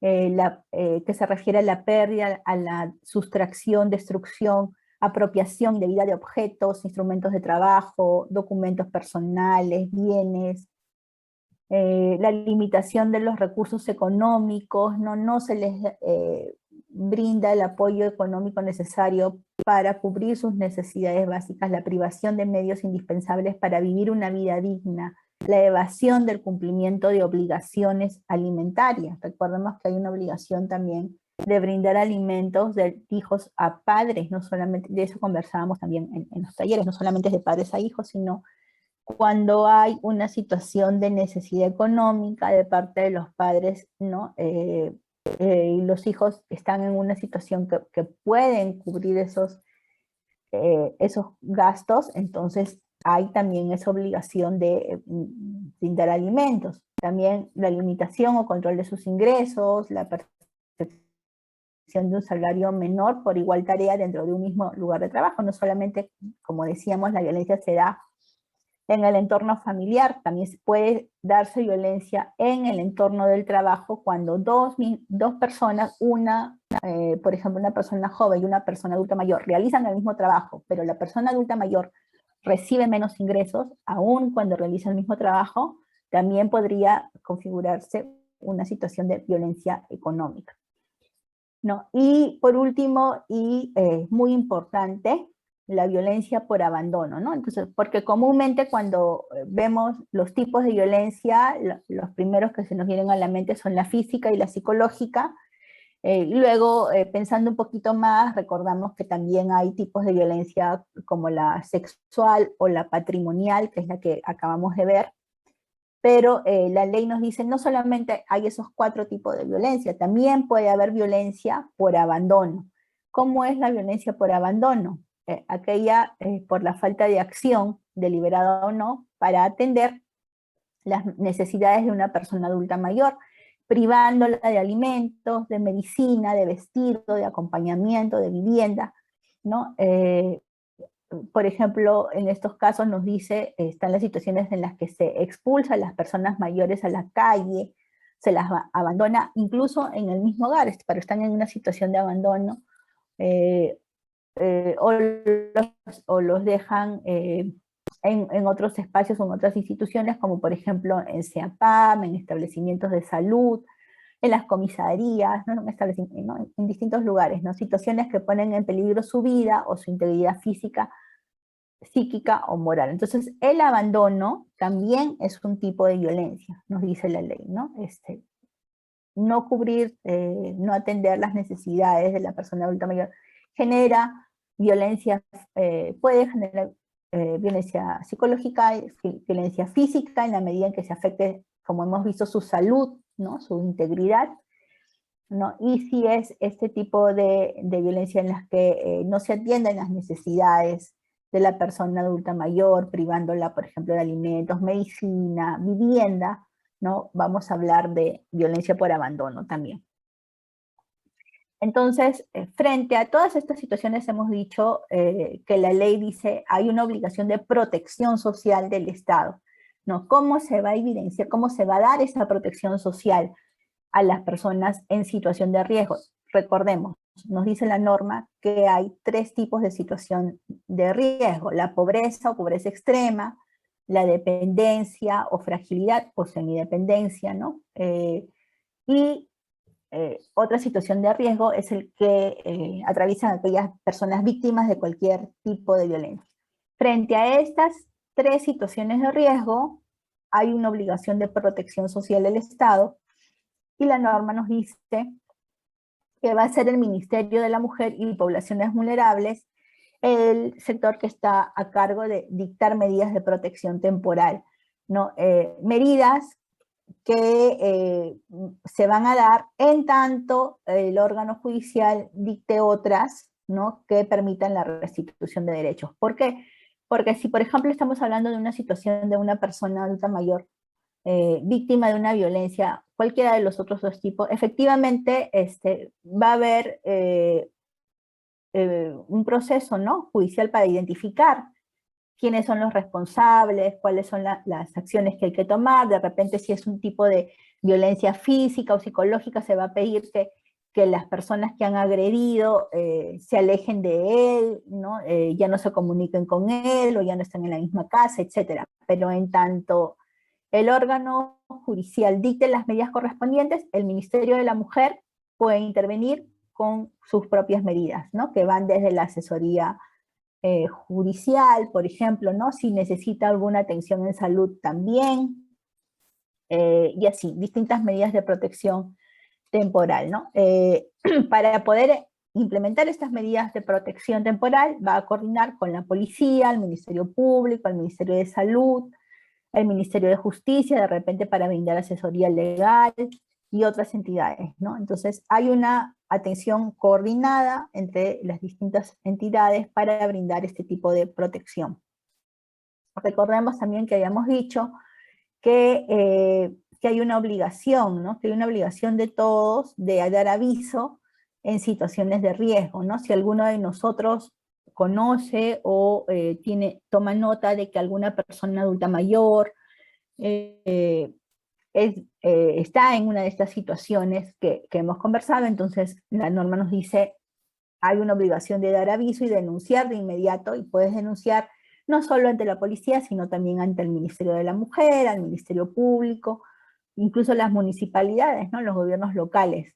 Y esas instancias van a comunicar inmediatamente a la Dirección de Personas Adultas Mayores del Ministerio de la Mujer para que adopten las medidas correspondientes. Entonces, digamos, hay múltiples opciones para dar aviso en cuanto haya de parte nuestra algún conocimiento de alguna situación que ponga en riesgo o que atente contra los derechos de una persona adulta mayor. No necesariamente ante la policía, puedo dar aviso ante la entidad que esté más cerca. Si es la municipalidad, será la municipalidad, o el Ministerio Público, o el Poder Judicial, a cualquiera de estas entidades. Y hay esta obligación también de trabajar articuladamente, entonces tendrán que comunicar directamente a la Dirección de Personas Adultas Mayores.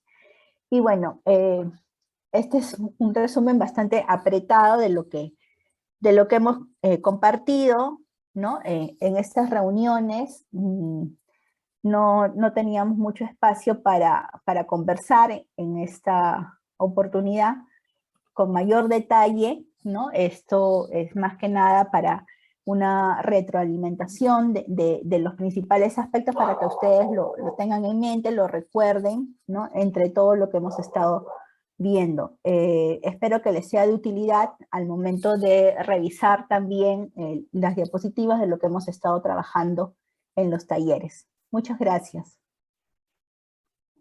Muchísimas gracias a usted, doctora. Y también su persona, también agradezco a nuestro expositor anterior, al licenciado Rojas, que nos han acompañado en estas sesiones de retroalimentación.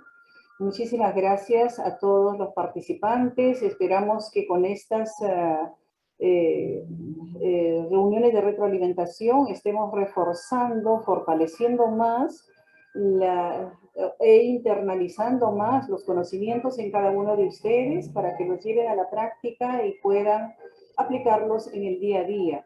Porque lo que aquí se trata en este curso y lo que se ha venido dando a lo largo del desarrollo de los diferentes ejes temáticos, porque ustedes han visto salud, psicología, nutrición, aspectos sociales, aspectos legales, todos estos temas tratados, estos ejes temáticos han sido muy prácticos en el sentido de que pueden ustedes llevarlo al ejercicio del día a día.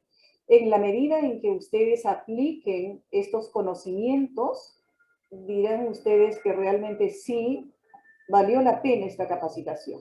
Yo creo que muchos de ustedes nos lo vienen manifestando. Espero de que realmente se esté cumpliendo el fortalecimiento de sus capacidades, de sus competencias para mejorar la atención de nuestros familiares adultos mayores, nuestros viejitos, ¿no? Que necesitan mejor atención, mejor calidad de vida.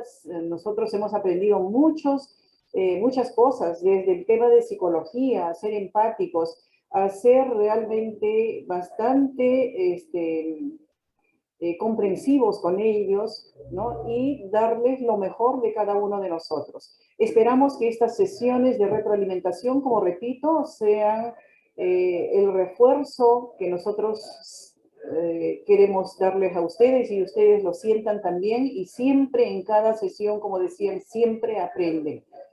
Bien, el día de mañana también tenemos las sesiones de retroalimentación de salud y de aspectos sociales.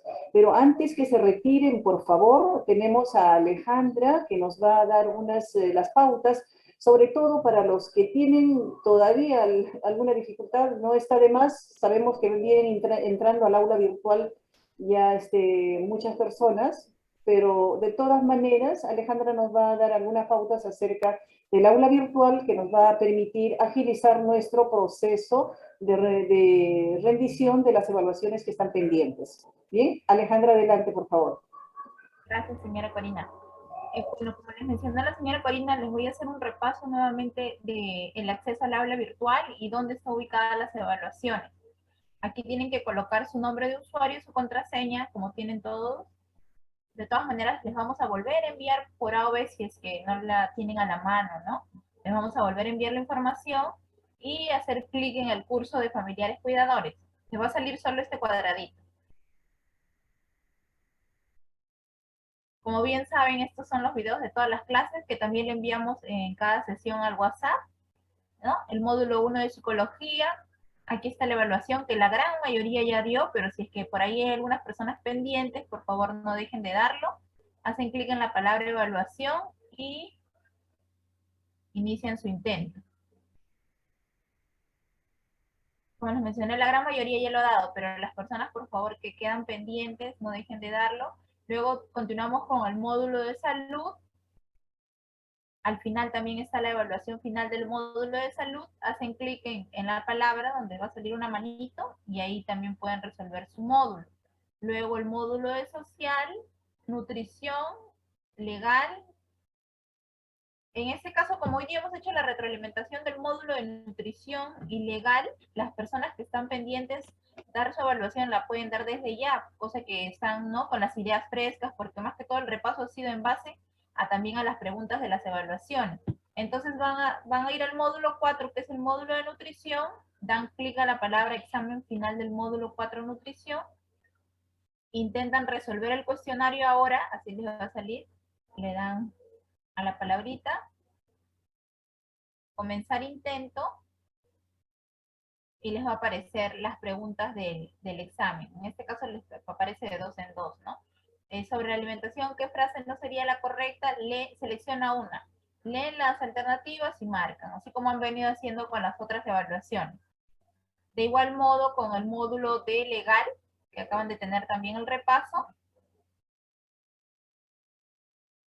bajan al módulo 5 de legal. Aquí está examen final del módulo 5 legal, hacen clic, intente resolver la evaluación y la pueden dar. Como les menciono, como han tenido el repaso del módulo de nutrición y legal, desde ya las personas que faltan pueden dar su evaluación, cosa que el día de mañana que vamos a tener el repaso del módulo de social y salud, finalizando también el repaso, pueden dar sus 2 evaluaciones que estarían pendientes, ¿no? Y aquí abajo tienen la prueba de salida, que también la pueden dar ahora o mañana después del último repaso. La prueba de salida tiene 20 preguntas en relación a todos los módulos, ¿no? Al módulo de nutrición, de salud, de psicología, al módulo de legal y de social. Eso está en la parte de abajo del módulo del aula virtual. Asimismo, también aquí tienen colgados los PPTs que hemos trabajado el día de hoy. Al final luego del módulo de legal, tienen sesiones de retroalimentación, que es hoy día hemos trabajado el módulo de nutrición y el módulo de legal. Si gustan, también le pueden dar un repaso antes de dar sus evaluaciones. Luego tienen el foro, que es un foro donde pueden dejar sus comentarios, ¿no? Que ya algunas personas han ido dejando sus comentarios en base al curso. Y finalmente la encuesta, que está al final del aula.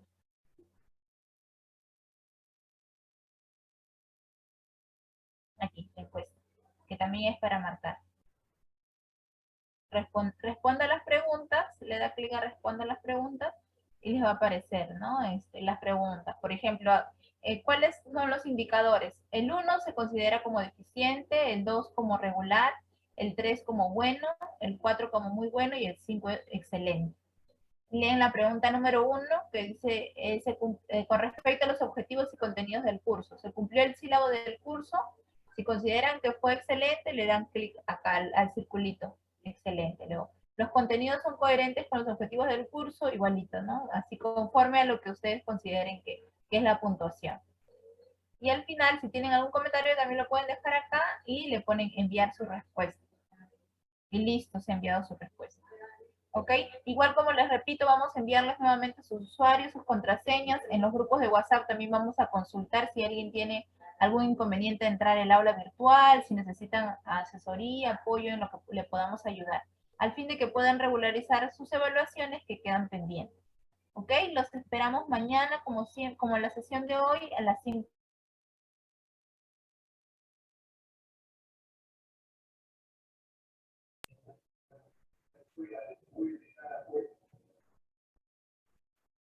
Muy bien, mañana a las 5:30 entonces, por favor.